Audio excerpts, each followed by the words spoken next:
പക്ഷെ ഒരു നാമജപം പോലത്തെ കാര്യങ്ങളൊക്കെ ചെയ്യുന്ന സമയത്ത് ഭൂരിഭാഗം സ്ഥലങ്ങളിലും നമ്മൾ കാണാനുള്ളത് സ്ത്രീകൾ കൂടുതൽ ഉറക്കെ ജപിക്കും. പലപ്പോഴും ഇപ്പൊ ഹരനാമന്ത്രം ജപിക്കുന്ന സമയത്ത് സ്ത്രീകൾ കൂടുതൽ ഉറക്കെ ജപിക്കുന്നത് കാണാം. ഭാഗവതത്തിന്റെ എന്തെങ്കിലും ശ്ലോകം പറയുമ്പോൾ സ്ത്രീകൾ അത് ഉറക്കെ ജപിക്കുന്നത് കാണാം. പക്ഷെ ഞങ്ങളെപ്പോലുള്ള പുരുഷപ്രജകൾ ഏറ്റവും ഉറക്കെ ജപിക്കുന്ന ഒരു നാമം ഉണ്ടെങ്കിൽ സ്വാമിയുടെ നാമം. നാമം ജപിക്കാനൊക്കെ പറ്റുന്ന സ്ഥലം ഉണ്ട്. ഇവിടെ ഞാൻ മനസ്സിലാക്കിയത് ശനിയാഴ്ചകളിൽ പ്രസാദം തൊട്ടുണ്ട് രാവിലെ എന്നാ. അറ്റ്ലീസ്റ്റ് ആ ദിവസമെങ്കിലും വിത്ത് ഫാമിലി വരിക, ബ്രേക്ക്ഫാസ്റ്റ് അപ്പം കഴിക്കാം. നിങ്ങൾ എത്ര ആൾക്കാർ വന്നാലും ഇവിടെ ഉപ്പാവ് ഉണ്ടാവും. അതുകൊണ്ട് ഇനി ഈ പ്രതിഷ്ഠാദിനം കഴിയുമ്പോൾ ഭഗവാനോട് ഒരു സത്യം ചെയ്തു കൊടുക്കുക. എന്ത്? അറ്റ്ലീസ്റ്റ് മാസത്തിൽ ഒരു തവണയെങ്കിലും ഭഗവാനെ അങ്ങ് ഈ ഇരിക്കുന്നത് പോലെ ഞങ്ങളും ഞങ്ങളുടെ കുടുംബം മൊത്തം വന്ന് അങ്ങേ തൊഴുതോളാം. എത്ര നല്ലൊരു മാറ്റം ഉണ്ടാക്കുന്നത് നിങ്ങൾ അനുഭവിച്ചറിയും. അത് ചെയ്തു നോക്കി. കാരണം ഇവിടെ ഇരിക്കുന്ന ഭഗവാന്റെ ഭാവം അങ്ങനെയാണ്. നിങ്ങൾക്ക് ഭാര്യയും കുട്ടിയായിട്ട് ശബരിമലയ്ക്ക് പോകാൻ പറ്റില്ല. കാരണം അവിടെ ഇരിക്കുന്ന ഭഗവാന്റെ ഭാവം അതല്ല അവിടെ അനുവദിക്കപ്പെട്ടിട്ടില്ല. അവിടെ അങ്ങനെ പോവുക, ഇവിടെ അങ്ങനെ പോവുക. എന്നുവെച്ചാൽ ഞാനിപ്പോ 2 ഭാര്യയുള്ള ശാസ്താവുള്ള സ്ഥലത്ത് എങ്ങനെ പോകണം വ്യാസനോട് ചോദിക്കരുത്. ഏത് ക്ഷേത്രത്തിലും സകുടുംബം പോണതാണ് താല്പര്യം. എവിടെ അത് സ്വന്തം നാട്ടിലെ ക്ഷേത്രമാണെങ്കിൽ ഇവിടെ ഇപ്പൊ ശാസ്താവായതുകൊണ്ട് തന്നെ ശനിയാഴ്ച ആവട്ടെ ഉത്രം നക്ഷത്രം ആവട്ടെ എന്ന് നോക്കി പഞ്ചാംഗം നോക്കിയിരിക്കേണ്ട ആവശ്യമൊന്നുമില്ല. സാധിക്കുമെങ്കിൽ എല്ലാ ദിവസവും പോവാ. അവനവന്റെ നാട്ടിലെ അമ്പലത്തിൽ നമ്മൾ പോയാൽ തന്നെ ആള് വരുള്ളൂ. ഭഗവാൻ കാത്തിരിക്കുന്നത് തന്റെ നാട്ടുകാർ തന്നെ വന്ന് കാണാനാണ്. അവർക്ക് വേണ്ട അനുഗ്രഹങ്ങൾ കൊടുക്കാനാണ്. അവരുടെ പ്രശ്നങ്ങൾ കേൾക്കാനാണ്. ഇന്ന് ഏത് സൈക്കോളജിസ്റ്റിന് പോയാലും നിങ്ങൾ പറയും ഓപ്പൺ ആയിട്ട് സംസാരിക്കുമെന്നാണ് എല്ലാവരോടും. അങ്ങനെ നിങ്ങൾക്ക് ഓപ്പൺ ആയിട്ട് സംസാരിക്കാൻ പറ്റുന്ന ഒരാളാണ് അവിടെ ഇരിക്കണതെന്ന് കണ്ടിട്ട് അദ്ദേഹത്തോട് വേണ്ട കാര്യങ്ങളൊക്കെ പറയുക. കാരണം ഭഗവാൻ എന്ന് പറഞ്ഞല്ലോ, ഞാൻ പറഞ്ഞില്ലേ, പഠിപ്പിക്കുന്ന ആളാണ്. നിങ്ങൾക്കൊരു ആവശ്യം ഉണ്ടെങ്കിൽ ചിലപ്പോൾ അദ്ദേഹം അത് നിവർത്തിച്ച് തന്നില്ല എന്ന് വരും. പക്ഷെ അതെങ്ങനെ സാധിക്കും എന്നുള്ളതിന്റെ പാഠം അദ്ദേഹം നിങ്ങൾക്ക് പഠിപ്പിച്ചു തരും. അതാണ് സ്വാമിയുടെ മഹത്വം. എന്ന് വെച്ചാൽ സ്പൂൺ ഫീഡ് ചെയ്യില്ല. കഴിക്കി എന്ന് പറഞ്ഞിങ്ങനെ വായിൽ കൊണ്ടുതരില്ല. നേരെ മറിച്ച് ഭക്ഷണം എടുത്ത് വെച്ച് വന്നിട്ട് കഴിക്കി ചോരിലും പിടിച്ചുകൊണ്ടിരിക്കും. ആ ഭാവമാണ് ഭഗവാനുള്ളത്. നമ്മുടെ അധ്വാനത്തിന് വലിയ മഹത്വമാണുള്ളത് എല്ലാ ആരാധനയിലും. നമ്മളെപ്പോഴും സ്ഥിരം പറഞ്ഞ് പഴകിയിട്ടുള്ള ഒരു പഴഞ്ചൊല്ലുണ്ടല്ലോ, ഏത്? ഈ താൻ ബാധി ദൈവം ബാധി എന്നാ. സ്വാമിയുടെ ആരാധനയിൽ തങ്ങളുടെ ബാധിയല്ല 75% ചിലപ്പോൾ കണ്ടുവരും. കാരണം നമ്മൾ ചെയ്ത് കാണുമ്പോൾ ഒരു ടീച്ചർ പഠിപ്പിച്ചു കൊടുത്ത ഒരു കാര്യം ഒരു കുട്ടി ചെയ്ത് കാണുമ്പോൾ ആ ടീച്ചർക്ക് ഉണ്ടാവുന്ന ഒരു സന്തോഷമുണ്ട്. ഞാൻ ടീച്ചിങ് പ്രൊഫഷനിൽ വർക്ക് ചെയ്തിട്ടുള്ള ആളാണ്, എനിക്ക് നന്നായിട്ട് അറിയാം. നമ്മൾ ആ കാര്യം പറഞ്ഞു കൊടുത്തിട്ട് ആ കുട്ടി ഒട്ടും അറിയാതിരുന്നൊരു കുട്ടി പ്രത്യേകിച്ച് അവൻ അത് കൃത്യമായിട്ട് ചെയ്ത് കാണിക്കുമ്പോൾ ഒരു ടീച്ചർക്ക് ഉണ്ടാവുന്ന സന്തോഷമുണ്ട്. ആ സന്തോഷമാണ് ചൈതന്യ രൂപത്തിൽ ഈ ശാസ്താവിന് കിട്ടാൻ പോകുന്നത്. നിങ്ങൾ ആ ഭഗവാൻ പറയുന്നതിനനുസരിച്ച് ജീവിക്കാൻ ശ്രമിക്കുക. അത് ശാസ്താവാണല്ലോ ഇനി മുതൽ നോൺ വെജിറ്റേറിയൻ കഴിക്കാൻ പാടില്ല, ദിവസവും രാവിലെ തെളിച്ചിട്ട് ശരണം വിളിക്കണം, അങ്ങനെയൊന്നുമല്ല ഞാൻ പറയുന്നത്. ഇവിടെ ഗാർഹസ്ഥ്യ ഭാവത്തിലുള്ള ശാസ്താവാ. നിങ്ങൾ ഈ ഭഗവാന് കൊടുക്കാൻ പറ്റുന്ന ഏറ്റവും നല്ല ഗിഫ്റ്റ് എന്ന് പറഞ്ഞു കഴിഞ്ഞാൽ നിങ്ങളുടെ സ്വന്തം കുടുംബത്തെ നിങ്ങൾ നന്നായിട്ട് നോക്കുക. ഗാർഹസ്ഥ്യ ഭാവത്തിൽ ഇരിക്കുന്ന ശാസ്താവ് ഇരിക്കുന്ന സ്ഥലത്ത് ബന്ധങ്ങൾക്ക് ശൈഥില്യം ഉണ്ടാവില്ല. ഒന്ന് പറഞ്ഞ് രണ്ടാമത്തേന് പെറ്റീഷൻ ഫയൽ ചെയ്യണ ഏർപ്പാട് ഉണ്ടാവില്ല. കുടുംബങ്ങൾക്ക് തമ്മിൽ ഒരു ഒത്തൊരുമ ഉണ്ടാവും. കുടുംബങ്ങൾ തമ്മിലൊരു കൂട്ടായ്മ ഉണ്ടാവും. എന്തിനധികം പറയണു, ആ ദേശക്ഷേത്രത്തിന് ചുറ്റുമുള്ള കുടുംബങ്ങൾ പോലും അത്യന്തികമായിട്ട് ഒറ്റ ഫാമിലി ആയിട്ട് കൺസിഡർ ചെയ്യപ്പെടും. പരസ്പരം ഒരു ഐക്യം ഉണ്ടാവും എല്ലാവരും തമ്മിൽ. അല്ലാണ്ട് എന്റെ വേലി ഇത്ര ചുവട് ഇങ്ങോട്ട് കെട്ടി അപ്പുറത്തേക്ക് കെട്ടി എന്നുള്ള അടി ഉണ്ടാവില്ല. അതൊക്കെയാണ് ഈ ശാസ്താവിന്റെ മഹത്വം ഏറ്റവും കൂടുതലായിട്ട്. അതിനു വേണ്ടിയിട്ട് ഭഗവാനെ കൂടുതലായിട്ട് ഭജിക്കുക. രണ്ടാമത് ഭഗവാന്റെ ഈ ഗുരുനാഥ ഭാവം. അതിപ്പോ ശബരിമലയൊക്കെ പോയിട്ടുള്ള ആൾക്കാർക്ക് കുറച്ചുകൂടെ അത് കണക്ട് ആവും ഞാൻ പറയുമ്പോ. ഇപ്പൊ ഭഗവാന്റെ ഓരോ സീസൺ അല്ലെങ്കിൽ ഇപ്പൊ ഈ 5 ദിവസം മാസത്തിൽ തുറക്കുന്ന സമയത്തൊക്കെ കഴിഞ്ഞ് ഭഗവാന്റെ നട അടയ്ക്കുന്ന ഒരു പ്രൊസീജിയർ ഉണ്ട്. നിങ്ങൾക്ക് അത് പലപ്പോഴും ആചാര്യന്മാരൊക്കെ പറഞ്ഞ് പല ആൾക്കാരും കേട്ടിട്ടുണ്ടാവും. വെറുതെ ഇങ്ങോട്ട് പോയി അടയ്ക്കുകയല്ല, അല്ലെങ്കിൽ ഹരിവരാസനം ചൊല്ലി അടയ്ക്കണ പോലെ ഓരോ വിളക്കായിട്ട് ഇങ്ങനെ കെടുത്തി വന്ന് പുറകിലേക്ക് ഒന്നും അടയ്ക്കുകയല്ല. എപ്പോഴൊക്കെ ഒരു ദീർഘനാൾ നേരത്തേക്ക് ഭഗവാന്റെ നട അടയ്ക്കുന്നുണ്ടോ അപ്പോഴൊക്കെ ഒരു പ്രൊസീജിയർ ചെയ്തിട്ടാണ് നട അടയ്ക്കാറുള്ളത്. അത് ഇത്രയും നാൾ ഭക്തരെ കണ്ട് അവരുടെ ആവശ്യങ്ങൾ കേട്ട് അവരുടെ ആവശ്യങ്ങളൊക്കെ നിവർത്തിച്ചു കൊടുക്കാൻ വേണ്ടി ഭഗവാൻ താൽക്കാലികമായിട്ട് തന്റെ തപസ്സിൽ നിന്ന് ഉണർന്നു എന്നാണ് സങ്കല്പം. അപ്പൊ ഭക്തരൊക്കെ പോയി കഴിഞ്ഞാൽ വീണ്ടും ഭഗവാൻ എങ്ങോട്ട് പോകും? തപസ് ചെയ്യാൻ പോകും. ആ ഭാവത്തിൽ ഭഗവാനെ ഇരുത്തണ ഒരു ചടങ്ങ് ശബരിമലയിൽ നടക്കാറുണ്ട്. പല ആൾക്കാർക്കും അറിയായിരിക്കും.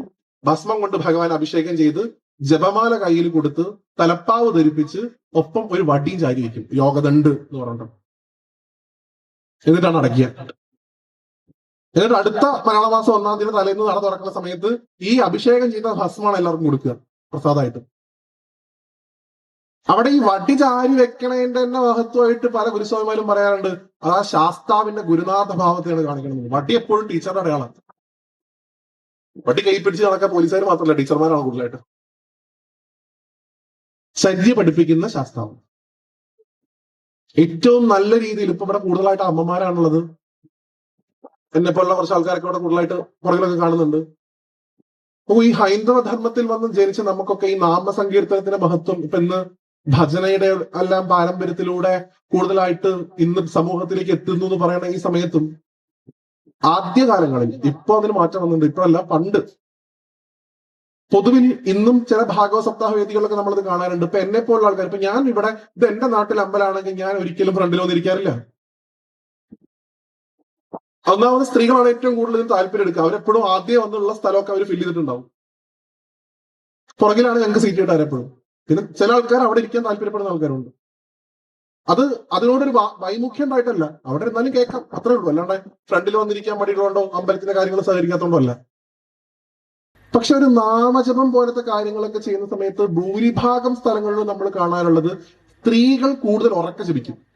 പലപ്പോഴും ഹരനാമന്ത്രം ജപിക്കുന്ന സമയത്ത് സ്ത്രീകൾ കൂടുതൽ ഉറക്ക ജപിക്കുന്നത് കാണാം. ഭാഗവതത്തിന്റെ എന്തെങ്കിലും ശ്ലോകം പറയുമ്പോൾ സ്ത്രീകൾ അത് ഉറക്ക ജപിക്കുന്നത് കാണാം. പക്ഷെ ഞങ്ങളെ പോലുള്ള പുരുഷപ്രജകൾ ഏറ്റവും ഉറക്ക ജപിക്കുന്ന ഒരു നാമം ഉണ്ടെങ്കിൽ സ്വാമിയുടെ നാമം. എപ്പോ ഈ മുദ്ര ശരീരത്തിലേക്ക് വന്ന് വീഴുന്നു അപ്പൊ തൊട്ട് ദേഹാഭിമാനം ഓട്ടോമാറ്റിക്കലി പോയ പോലെ നമുക്ക് തോന്നാറുണ്ട്. ആരൊക്കെ നോക്കി നിന്നാലും വി ഡോണ്ട് കെയർ. ഈ സ്വാമിയെ ശരണം അയ്യപ്പ എന്നുള്ള മന്ത്രം ഞങ്ങൾ ഓരോരുത്തരും നെഞ്ചു പൊട്ടി വിളിക്കാറുണ്ട്. എവിടെന്നാ ധൈര്യം വരണത്? ഞാൻ പറഞ്ഞു, അദ്ദേഹം പഠിപ്പിക്കണതാണ് അകത്തിരുന്നിട്ട്. നീ ശരീരം മാത്രമല്ല എന്നുള്ളൊരു ബോധ്യം ഉണ്ടല്ലോ. അതുവരെ എന്റെ കൂടെ വർക്ക്ഔട്ട് ചെയ്യണ ഫ്രണ്ട്സ് ഒക്കെ ഇപ്പൊ അത്യാവശ്യം പ്രോട്ടീൻ പൗഡർ ഒക്കെ കഴിച്ച് അത്യാവശ്യം ബോഡിയിൽ കൺസേൺ ആയിട്ടുള്ള ആൾക്കാരൊക്കെ ഈ ഷർട്ട് അഴിക്കുക എന്ന് പറഞ്ഞാൽ തന്നെ അവരെ സംബന്ധിച്ച് എന്തോ മഹാപരാധം. പക്ഷെ അങ്ങനെയുള്ള സ്വാമിമാരും മാറിട്ട് കഴിഞ്ഞാൽ പിന്നെ ശരീരം എങ്ങനെയായാലും യാതൊരു കുഴപ്പമില്ല. എത്രയോ കഷ്ടപ്പെട്ട് മാത്രം വർക്കൗട്ട് ചെയ്യാനൊക്കെ നേരത്തെ എണീക്കുന്ന ആൾക്കാരുണ്ടായിരുന്നു. അവർ കൃത്യസമയത്ത് എണീക്കുന്നു, കൃത്യസമയത്ത് ഉറങ്ങുന്നു, കൃത്യമായിട്ടൊരു ഡയറ്റ് ഫോളോ ചെയ്യുന്നു, നാമം മാത്രം ജപിക്കുന്നു, എല്ലാരെ കണ്ടാലും വളരെ ബഹുമാനത്തോടു കൂടി ആക്ട് ചെയ്യുന്നു അല്ലെങ്കിൽ പെരുമാറുന്നു. ഏറ്റവും നല്ലൊരു ചര്യ ലഭിക്കുന്നു, ഒരു ശീലം. അത് കണ്ടിന്യൂ ചെയ്യപ്പെടുന്നുണ്ടോ എന്നുള്ളത് രണ്ടാമത്തെ ചോദ്യം. പോയി വന്നു കഴിഞ്ഞാൽ പിന്നെ തെങ്ങിന്റെ മുകളിൽ തന്നെയാണ് ശങ്കരൻ എന്നുള്ള അവസ്ഥയല്ല ഞാൻ പറഞ്ഞത്. കണ്ടിന്യൂ ചെയ്യപ്പെടുന്നുണ്ടോ എന്നുള്ളത്. ഭഗവാൻ ആത്യന്തികമായിട്ട് ആഗ്രഹിക്കുന്നത് നിങ്ങൾ ഞാൻ ഈ പറയുന്നത് കേട്ടിട്ട് നിങ്ങൾ ആരും ശ്രീനിവാസൻ സാർ, ചിന്താവിഷയ, ശ്യാമളയിൽ ശബരിമലയ്ക്ക് പോയി വരണമെന്നല്ല. ഇനി പരമമായിട്ടുള്ള ആനന്ദം എന്ന് പറഞ്ഞ് കുടുംബത്തെയും കുട്ടിയെ നോക്കാൻ നടക്കാൻ സ്വാമി പറഞ്ഞിട്ടില്ല. ബട്ട് ഒരു അച്ചടക്കം, ഒരു ജീവിതത്തിൽ ഒരു ഡിസിപ്ലിൻ പോയി വന്ന ആളുകൾക്ക് ഉണ്ടാവും. അത് പോയി വന്ന ആളുകളോട് നിങ്ങൾക്ക് ചോദിച്ചാൽ മനസ്സിലാവും. പ്രത്യേകിച്ച് ഈ വൃശ്ചിക മാസം ആയാൽ തന്നെ ഓട്ടോമാറ്റിക്കലി ആ ഡിസിപ്ലിന്റെ ഒരു കാറ്റ് ശരീരത്തേക്ക് അടിക്കുന്നത് കാണാം. ഞാനൊരു ചെറിയ അനുഭവം പറയാം. അനുഭവിച്ചാൽ എനിക്ക് ഒരു സൂപ്പർ നാച്ചുറൽ ആയിട്ടുള്ള അനുഭവങ്ങളും പറയാനില്ല. അയ്യപ്പൻ വന്നിട്ട് രാത്രി എന്നോട് കണ്ണു തുറക്ക് വ്യാസ എന്ന് പറഞ്ഞു, അങ്ങനെയുള്ള അനുഭവം ഒന്നും ഞാൻ പറയാറില്ല എവിടെ. പക്ഷെ എന്റെ ജീവിതത്തിൽ എനിക്കുണ്ടായിട്ടുള്ള അനുഭവങ്ങൾ ഞാൻ പറയാറുണ്ട്. ഈ കഴിഞ്ഞ വർഷത്തിന് മുമ്പത്തെ വർഷം, ഈ കഴിഞ്ഞ വർഷമാണ് honourable president of India Droupadi Murmu അവര് വിസിറ്റ് ചെയ്തത് ശബരിമല. അതിന് മുമ്പത്തെ വർഷം 2024. ഇപ്പൊ വലിയൊരു ഗ്യാപ്പിന് ശേഷം ഞങ്ങൾ ശബരിമലയ്ക്ക് പോകുന്നത് ആ സമയത്താണ്. അപ്പൊ ഞങ്ങൾ മാല ഇടുന്ന അന്നോട്ട് നമുക്കെപ്പോഴും നമ്മുടെ പുരുഷന്മാരോടൊക്കെ ചോദിച്ചാൽ നമുക്കെപ്പോഴും ഒരു പബ്ലിക് ഗ്യാതറിങ്ങിന്റെ സമയം കൂടിയാണ് ഈ മാലയിട്ടുള്ള വ്രതകാലം. ഒരു കൂട്ടായ്മയുടെ കാലം. സ്വാമിമാരൊക്കെ ഒരുമിച്ച് കുളിക്കാൻ പോവുക, ഭസ്മം ധരിക്കുക, നാമം ജപിക്കുക, ശരണം വിളിക്കുക, അമ്പലത്തിൽ പോവുക. പറ്റുമെങ്കിൽ ചിലപ്പോൾ ഓരോ സ്വാമിയുടെ വീട്ടിലായിരിക്കും ചിലപ്പോൾ രാത്രി ഭിക്ഷ എന്ന് പറയും, അത് ഏർപ്പാടാക്കിയിട്ടുണ്ടാവും. അവിടെ പോയിട്ട് ഇഡ്ഡലി കഴിക്കുക. അങ്ങനെ നല്ലൊരു സമയമാണ്. ഇപ്പൊ ഞങ്ങൾ അങ്ങനെ ഈ ഒരു മാലയിടുന്ന പ്രോസസ്സിലേക്ക് പോയപ്പോ തൊട്ട് ആ നാട്ടിലൊരു ചേട്ടൻ, അദ്ദേഹം ഞങ്ങളെങ്ങനെ സ്നേഹിക്കുന്നതിന് അതിരുണ്ടായിരുന്നില്ല. അദ്ദേഹം സ്വാമിയായിരുന്നു, കുറെ തവണ ശബരിമലയ്ക്ക് പോയിട്ടുള്ള ആളാ.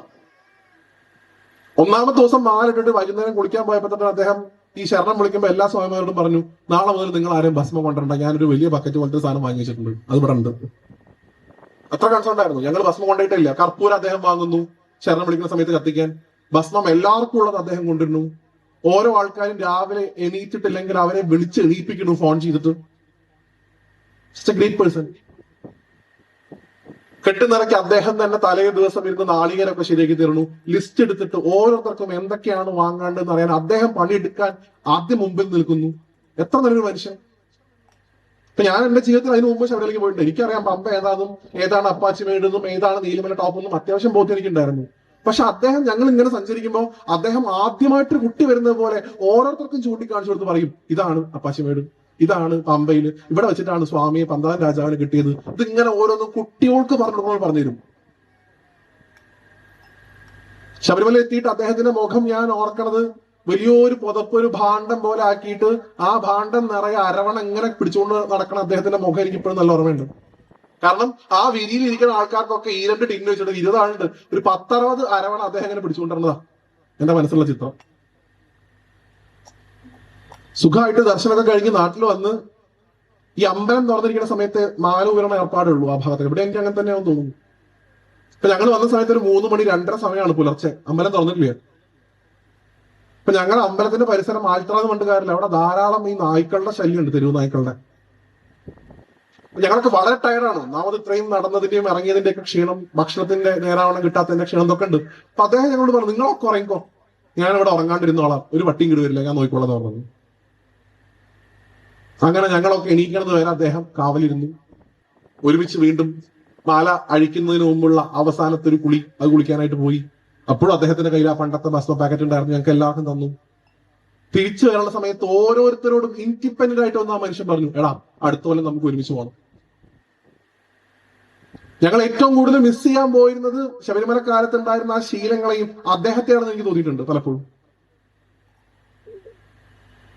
ഓരോരുത്തർക്കും ഒന്ന് പറയാ, എന്തെങ്കിലും ബുദ്ധിമുട്ട് എന്റെ സൈഡിൽ നിന്ന് ഉണ്ടായിട്ടുണ്ടെങ്കിൽ സോറി കേട്ടോ, അടുത്ത കൊല്ലം നമുക്ക് ഒരുമിച്ച് തന്നെ പോകണം കേട്ടോ.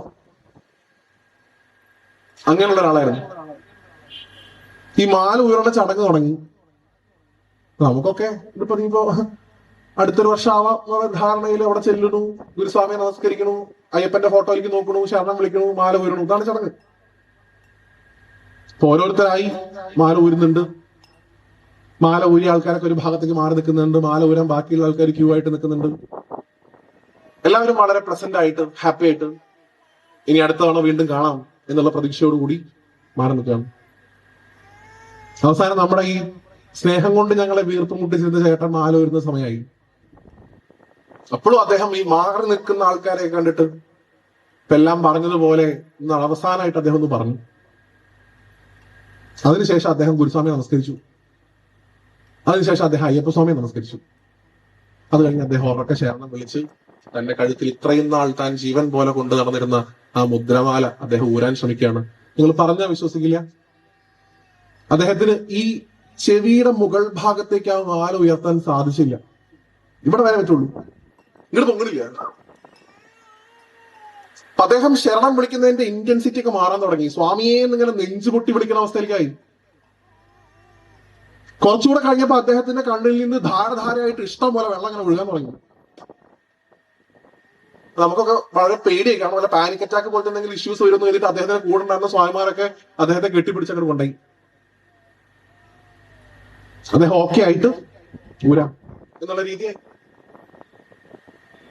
ഞങ്ങൾ അതിലൊന്നും കാത്തു നിന്നില്ല. ഞങ്ങൾ തിരിച്ച് ഈ അപ്പവരവണയൊക്കെ സപ്ലൈ ആണല്ലോ നമുക്ക്. വൈകിട്ട് തിരിച്ച് സാധാരണ നമ്മളെപ്പോഴും മാല ഇല്ലാത്ത സമയത്ത് വന്നിരിക്കുന്ന ചില പ്രദേശങ്ങളൊക്കെ ഉണ്ട് നാട്ടില്.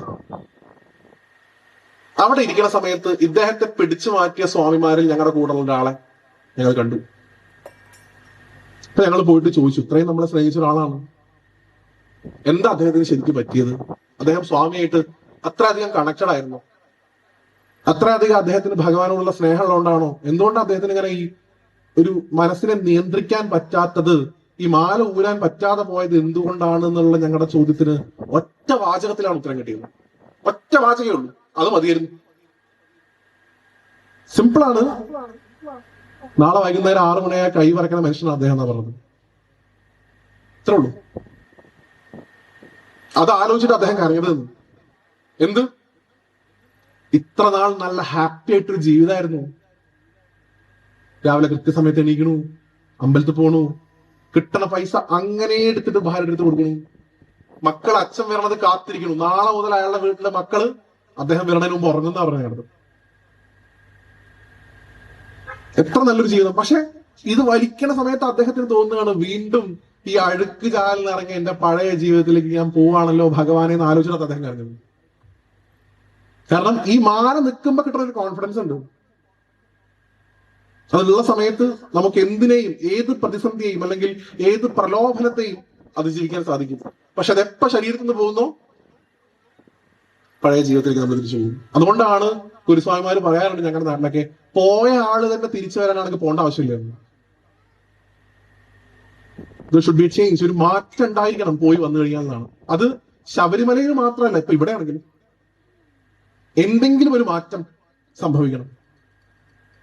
അതൊരു പോസിറ്റീവായുള്ള മാറ്റമായിരിക്കണം, നല്ല മാറ്റം.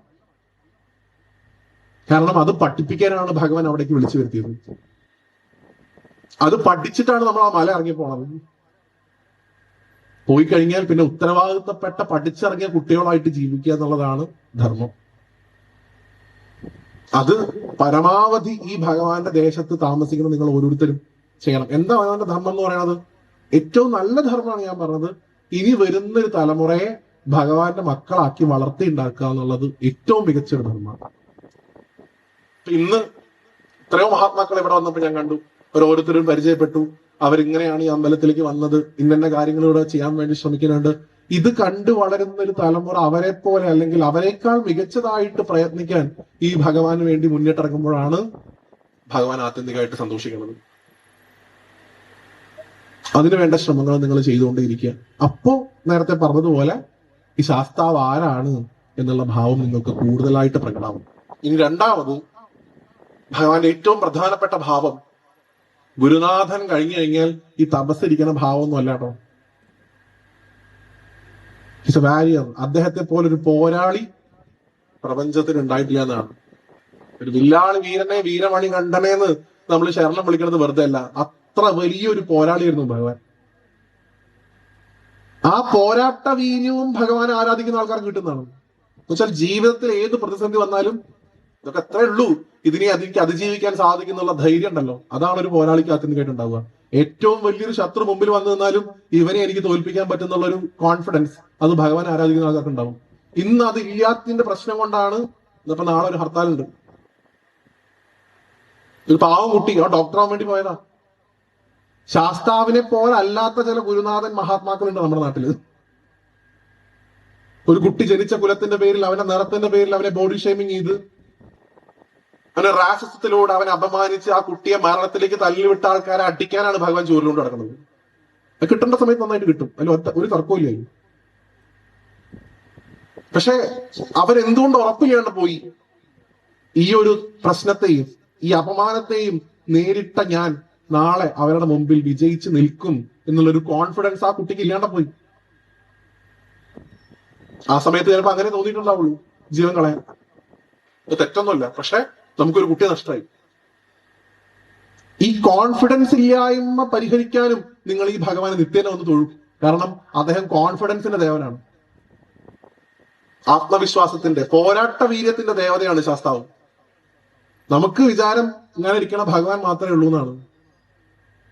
യോഗഭാവം അത് ഭഗവാന്റെ ഒരു രൂപം മാത്രമാണ്, അത് മാത്രമാണ് ശരി, അത് മാത്രമേ അയ്യപ്പനുള്ളൂ എന്ന് കരുതരുത്. ഇവിടെ ശബരിമലയ്ക്ക് പോയിട്ടുള്ള ആൾക്കാർ ആരെങ്കിലും ഉണ്ട് എന്നുണ്ടെങ്കിൽ എത്ര പേര് ഇവിടെ പുത്തൻ വീട് എന്ന് പറഞ്ഞ വീട്ടിൽ പോയിട്ടുണ്ട്? ആരെങ്കിലും ഉണ്ടോ പോയ ആൾക്കാർ? എരുമേലിക്ക് അടുത്ത് ആരെങ്കിലും ഒരാള് ഇല്ല. ഇപ്രാവശ്യം നിങ്ങൾ പോണ സമയത്ത് ശബരിമലയ്ക്ക് ഇവിടുന്ന് ആരെങ്കിലും പോകുന്നുണ്ടെങ്കിൽ എരുമേലി അമ്പലത്തിൽ നിന്ന് പേട്ടുള്ള അമ്പലത്തിൽ നിന്ന് ഏകദേശം 4 കിലോമീറ്റർ ഉള്ളൂ മാക്സിമം. ഒരു 12 മിനിറ്റോ 15 മിനിറ്റോ ട്രാവൽ ചെയ്താൽ ശബരിമല തീർത്ഥാടന കേന്ദ്രത്തിൽ ഏറ്റവും കൂടുതൽ ആൾക്കാർ വന്ന് സന്ദർശിക്കുന്ന പുത്തൻ വീട് എന്ന് പറഞ്ഞിട്ടൊരു മാളിക നിങ്ങൾക്ക് കാണാം. ഒരു വീടാണത്. അവിടെ ഒരു മുത്തശ്ശി ജീവിച്ചിരുന്നു പണ്ട്. ആ മുത്തശ്ശി ഒരു ദിവസം രാത്രി ഭക്ഷണം കഴിക്കാനായിട്ട് കഞ്ഞിയൊക്കെ എടുത്തു വെച്ചിരിക്കുന്ന സമയത്ത് വാതിലിൽ മുട്ട് കെട്ടു അത്രേ. അപ്പൊ പോയിട്ടായപ്പോ തുറന്നു നോക്കിയ സമയത്ത് 16 വയസ്സോളം പ്രായമുള്ള അതിചൈതന്യവാനായിട്ടുള്ള ഒരു യുവാവ് ഇങ്ങനെ പട്ടൊക്കെ ധരിച്ച് മനോഹരമായിട്ടുള്ള ആഭരണങ്ങളൊക്കെ അണിഞ്ഞുകൊണ്ട് അവശനായിട്ട് ഒരു ഭാണ്ഡം തൂക്കിക്കൊണ്ട് മുറിയുടെ പുറത്ത് നിൽക്കുന്നുണ്ട് അത്ര. മുത്തശ്ശി ഇങ്ങോട്ട് എന്തെങ്കിലും അങ്ങോട്ട് ചോദിക്കുന്നതിന് മുമ്പ് കുട്ടി ഇങ്ങോട്ട് സംസാരിച്ചു തരാം, മുത്തശ്ശി എനിക്ക് ഭയങ്കരമായിട്ട് വിശക്കണു, എന്തെങ്കിലും കഴിക്കാൻ തരുമോ? മുത്തശ്ശിക്ക് കഴിക്കാനുള്ള കഞ്ഞി തന്നെ അവിടെ കഷ്ടിയുള്ളൂ. പക്ഷെ എന്നാലും എന്റെ കുട്ടിക്ക് എന്ന് പറഞ്ഞ് അതെടുത്ത് കൊടുത്തപ്പോ ആവശ്യത്തിന് മാത്രം ആ കുട്ടി എടുത്ത് കുടിച്ചിട്ട് ബാക്കി മുത്തശ്ശിക്കാനെ കൊടുത്തു. എന്നിട്ട് തന്റെ കയ്യിലുള്ള ഭാണ്ഡം അവിടെ ഉള്ള ഒരു തൂണിന്റെ സമീപത്ത് വെച്ചിട്ട് മുത്തശ്ശിയോട് ചോദിച്ചു, മുത്തശ്ശി ഞാൻ ഇന്ന് രാത്രി ഇവിടെ കിടന്നോട്ടെ എന്ന്. മുത്തശ്ശി പറഞ്ഞു, മോനെ ഇന്നോ നാളെയോ മറ്റന്നാളോ എത്ര ദിവസം വേണമെങ്കിലും നീ ഇവിടെ കിടന്നു, പക്ഷെ പുറത്ത് കിടക്കല്ലേ, അകത്ത് കിടക്ക്. കാരണം ഇവിടെ ക്രൂരയായിട്ടുള്ള ഒരു എരുമ ഈ ദേശത്തുണ്ട്. അത് രാത്രി വന്ന് ഞങ്ങളുടെ നാട്ടുകാരെയൊക്കെ കുത്തി കൊല്ലാറുണ്ട്. പുറത്ത് കടന്നാൽ നാളെ ചിലപ്പോ നീയും ആ എരുമയുടെ ആക്രമണത്തിന് ഇരയാവും. അതുകൊണ്ട് അകത്ത് കയറി കിടക്കുന്നു പറഞ്ഞു. ആ കുട്ടി ചിരിച്ചുകൊണ്ട് മുത്തശ്ശിയോട് പറഞ്ഞു, എന്നെ ഒരു എരുമ ഒന്നും ചെയ്യില്ല മുത്തശ്ശി, ധൈര്യമായിട്ട് പോയി കിടന്നു തുടങ്ങിക്കോളൂ, രാവിലെ കാണാൻ. പ്രഭാതമായപ്പോ തന്നെ ഓടിച്ചെന്ന് വാതിൽ തുറന്നു നോക്കിയപ്പോ അവിടെ ശരീരവും കണ്ടില്ല, എരുമേനെയും കണ്ടില്ല, ഒന്നും കണ്ടില്ല, ഭാണ്ഡവും കണ്ടില്ല, അതും പോയിരുന്നു. അമ്മ ആ കുട്ടിയെ തിരഞ്ഞ് സമീപത്തുള്ള പ്രദേശത്തു കൂടെ ഒക്കെ സഞ്ചരിച്ചപ്പോ കുറെ ആളുകൾ എന്തോ വിളിച്ചു പറഞ്ഞുകൊണ്ട് ഓടുന്നത് കിട്ടൂ ഇത്ര, നില വിളിച്ചോണ്ട്. ഓടിച്ചെന്നു, അവരോട് ചോദിച്ചു, എന്താ എല്ലാരും ഇങ്ങനെ ഓടി നടക്കണേ, എന്താ ഉണ്ടായെന്ന് ചോദിച്ചു ഇത്ര. ആ മുത്തശ്ശിയോട് അവിടെ ഓടി നടന്നിരുന്ന ഒരു നാട്ടുകാരൻ പറഞ്ഞു ഇത്ര, നമ്മളെയൊക്കെ ഇത്രയും നാള് പേടിപ്പിച്ചിരുന്ന ആ എരുമ ഇന്നലെ രാത്രി ആരോ വെട്ടി കഷ്ണാക്കിയിട്ട് അങ്ങാടിയിലിട്ടിരിക്കണോ. ആൾക്കാരൊക്കെ അതിന്റെ ഇറച്ചി കൊണ്ടുവരാൻ വേണ്ടിയിട്ട് ഇലകളായിട്ട് പോവുക അത്ര. അപ്പൊ മുത്തശ്ശിയുടെ ഉള്ളിൽ കൂടെ ഒരു കൊള്ളിങ്ങിന് ഇങ്ങനെ പൊള്ളിക്ക് പോയി എന്നാണ്. ഈ കുട്ടിയാണ് ഇന്നലെ വന്നിരുന്നത്. ഓടിച്ചെന്നു ഇത്ര വീട്ടിലേക്ക്. ആ കുട്ടി കടന്നിരുന്ന സമയത്ത് നേരത്തെ ആ സ്ഥലത്തേക്ക് നോക്കിയപ്പോ കാണാതിരുന്ന മുത്തശ്ശിക്ക് ഇപ്പൊ അവിടെ ഒരു വാളും ഒരു ഓലയും ഒരു ഭസ്മസഞ്ചിയും കണ്ടു എന്നാണ് ആ കഥയിൽ പറയുക. കഴുകി വൃത്തിയാക്കി വെച്ച ഒരു വാള്, ഒരു താളിയോല, ഒരു ഭസ്മസഞ്ചി. ഓലെടുത്ത് വായിച്ചു നോക്കിയപ്പോ അതിൽ എഴുതിയിരുന്നു അത്ര, ഇത് ഞാൻ ഇവിടത്തേക്ക് വെക്കണു, എനിക്ക് ഒരു നേരം കഴിക്കാനുള്ള ആഹാരവും കിടക്കാനുള്ള ഇടവും തന്നതിന് ഇതിവിടെ ഇരിക്കട്ടെ. ഇതിവിടെ ഉള്ളിടത്തോളം കാലം എന്റെ സാന്നിധ്യവും സർവ്വ ഐശ്വര്യങ്ങളും ഇവിടെ ഉണ്ടാവും എന്ന് പറഞ്ഞ് അനുഗ്രഹിച്ചു പറയാം ഭഗവാൻ. എപ്പോഴെങ്കിലും നിങ്ങൾ അവിടെ നിന്ന് പോയിട്ട് ആ വാളൊന്ന് കാണണം. നിങ്ങൾക്ക് സ്വാമി ഇത്രേ ഉള്ളൂ എന്നുള്ള ചിന്ത ആർക്കെങ്കിലും ഉണ്ടെങ്കിൽ ആ വാള് കാണുന്നതോടുകൂടി ഒരുമാതിരിപ്പെട്ടവനൊക്കെ തീരുമാനമാവും. 16 വയസ്സുള്ള ഒരു കുട്ടി എടുത്ത് ഉപയോഗിച്ചിരുന്ന വാളാണ് അത് എന്ന് നമുക്ക് കണ്ടാൽ തോന്നില്ല. അതാണ് ഞാൻ പറഞ്ഞത്, ഭഗവാന്റെ പോരാട്ട വീര്യം എന്ന് പറയുന്നത് നമുക്കൊന്നും ചിന്തിക്കാൻ പറ്റാത്ത ഒരു ഭാവമാണ്. നമ്മുടെ വിചാരം എന്ത് ചെയ്താലും മൂപ്പര് കണ്ണു അടച്ച് ഇങ്ങനെ ഇരിക്കുന്നതാണ്. അങ്ങനെ സ്വാമിയെ കാണരുതേ, അങ്ങനെയുള്ള ഒരാളല്ല സ്വാമി. അദ്ദേഹം എന്ന് പറയുന്നത് ഏറ്റവും വലിയൊരു പോരാളിയാ. ആ പോരാട്ടം എന്ന് പറയുന്നത് നാളെ നിങ്ങൾ വാളും ധരിച്ചായിട്ട് ഇറങ്ങണം എന്നല്ല ഞാൻ പറയുന്നത്. നിങ്ങളുടെ കോൺഫിഡൻസ് ലെവലിനെ, ഏത് പ്രതിസന്ധിയും മറികടക്കാനുള്ള ധൈര്യത്തെ ഈ ഭഗവാൻ നിങ്ങൾക്ക് തരും, നിങ്ങളുടെ കുട്ടികൾക്കും തരും. നാളെ ഒരു കുട്ടിയുടെയും പൊതിഞ്ഞു കെട്ടിയ മൃതദേഹത്തിന്റെ മുമ്പിൽ ഇരുന്നുകൊണ്ട് അവന്റെ അച്ഛനും അമ്മയ്ക്കും ഇരുന്ന് കരയേണ്ടി വരില്ല. ഈ ഭഗവാനെ ഭജിച്ചാൽ മതി. ആ കുട്ടിക്ക് നല്ല ധൈര്യം ഉണ്ടാവും, ആത്മധൈര്യം. എവിടെ കുരുക്കണം ഷോള് ചിന്തിക്കില്ല. എന്ത് കുത്തി വെച്ചാൽ കുറെ നാള് നേരത്തേക്ക് ബോധം കെട്ട് ഉറങ്ങാന്നുള്ളതിനെ കുറിച്ചും ചിന്തിക്കില്ല. ഇന്ന് 17 ഈ 2 പ്രശ്നങ്ങളാണ് ഏറ്റവും കൂടുതൽ എന്നാ പറയുന്നത്. ഒന്ന് ആത്മഹത്യ ചെയ്യണം എന്നുള്ള ചിന്ത, 2 ലഹരി ഉൾപ്പെടെയുള്ള വസ്തുക്കളിലേക്കുള്ള കൂടുതലായിട്ടുള്ള ചിന്ത. ഇത് രണ്ടും മാറാൻ ഈ ശാസ്താവ് ധാരാളം. എവിടേക്ക് ഓടേണ്ട ആവശ്യമില്ല. അദ്ദേഹത്തെ നന്നായിട്ട് മനസ്സിരുത്തി പ്രാർത്ഥിച്ചാൽ മാത്രം മതി.